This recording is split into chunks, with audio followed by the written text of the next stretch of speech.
E a vida continua. 13º e último livro da coleção A Vida no Mundo Espiritual. Ditado pelo espírito André Luiz e psicografado pelo médium brasileiro Francisco Cândido Xavier em 1968. Capítulo 1. Encontro inesperado.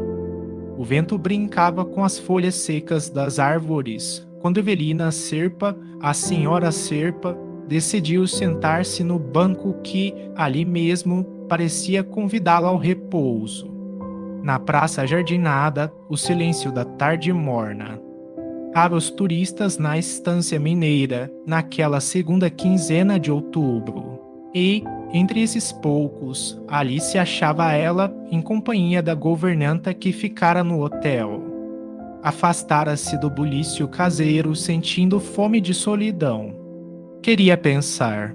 E, por isso, escondia-se sob a toda verdejante, contemplando as pequenas filas de azaleas desabrochadas que timbravam em anunciar o tempo de primavera. Acomodada, rente à espessa ramaria, deu asas às próprias reflexões. O médico amigo aconselhara revigoramento e descanso ante a cirurgia que esperava. E, sopesando as vantagens e os riscos da operação em perspectiva, deixava que as lembranças da curta existência lhe perpassassem o cérebro. Casara-se 6 anos antes. A princípio, tudo fora excursão em caravela dourada sobre correntes azuis. O esposo e a felicidade. No segundo ano, após o enlace, veio a gravidez, carinhosamente esperada. No entanto, com a gravidez, apareceu a doença. Descobrira-se o corpo deficitário. Revelaram-se os rins incapazes de qualquer sobrecarga e o coração figurara-se motor ameaçando falhar. Ginecologistas ouvidos opinaram pelo aborto terapêutico e, com quanto à imensa mágoa do casal, o filhinho em formação foi arrancado ao claustro materno, à maneira de ave tenra escorraçada do ninho. Desde então, a viagem da vida se transformara em vereda de lágrimas. Caio, o esposo, como que se metamorfoseara num simples amigo cortês, sem maior interesse afetivo. Passara facilmente para o domínio de outra mulher, uma jovem solteira, cuja inteligência e vivacidade podia aquilatar através dos bilhetes que o marido esquecia no bolso, portadores de frases ardentes e beijos pintados no papel com os próprios lábios úmidos de carmim. O retiro e o desencanto que padecia em casa talvez fossem os fatores desencadeantes das crises terríveis de opressão que experimentava, periodicamente, na área cardíaca. Nessas ocasiões, sofria náuseas, dores cruciantes de cabeça com sensação de frio geral, que se faziam acompanhar por impressões de queimadura nas extremidades e aumento sensível da pressão arterial.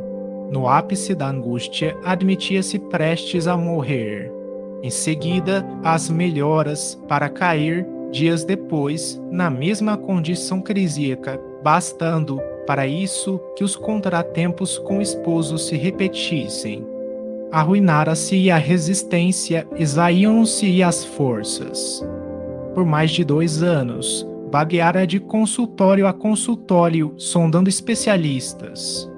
Finalmente, a sentença unânime. Então somente uma delicada operação cirúrgica viria recuperá-la.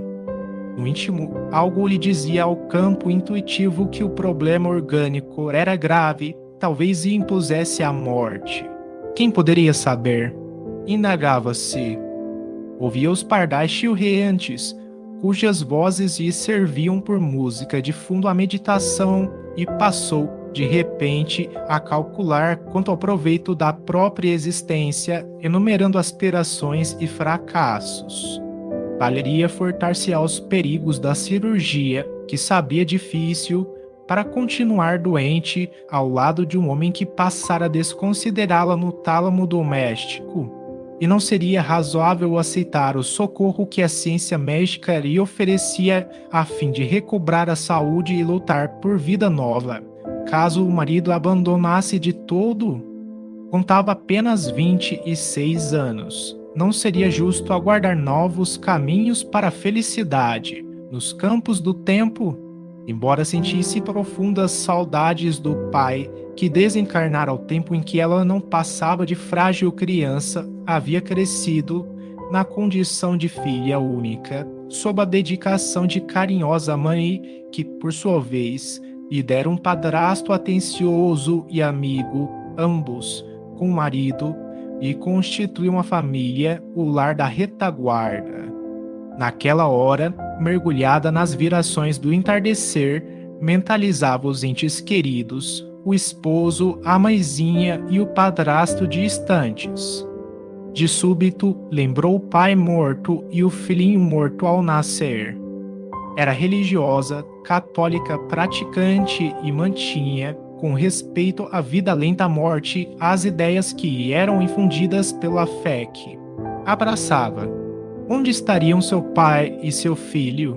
Perguntava-se. Se viesse a morrer com a moléstia de que se achava acometida, conseguiria, acaso, encontrá-los? Onde? Não me era lícito pensar nisso, já que a ideia da morte lhe visitava insistentemente a cabeça. Atirara-se avidamente ao monólogo íntimo quando alguém lhe surgiu à frente, um cavalheiro maduro, cujo sorriso bonachão lhe infundiu para logo simpatia e curiosidade. A senhora Serpa? Perguntou ele em tom respeitoso. E ao aceno confirmativo da interpelada, que não me escondia a surpresa, acrescentou: perdoe-me a ousadia, mas soube que a senhora reside em São Paulo, onde moro também, e, através de circunstâncias muito inesperadas para mim, fui informado, por pessoa amiga, de que temos ambos um problema em comum. Estimo ouvi-lo, disse a jovem senhora, em me percebendo constrangimento. Ante a infecção de bondade daquela voz, o homem apresentou-se. Nada receio, senhora Serpa. Sou Ernesto Fantini, um criado seu. Encantada em conhecê-lo, falou Evelina e, fitando aquela fisionomia enrugada que a doença batia, acrescentou: sente-se e descanse. Estamos numa praça enorme e, ao que parece, somos agora os únicos interessados no refazimento que ela oferece.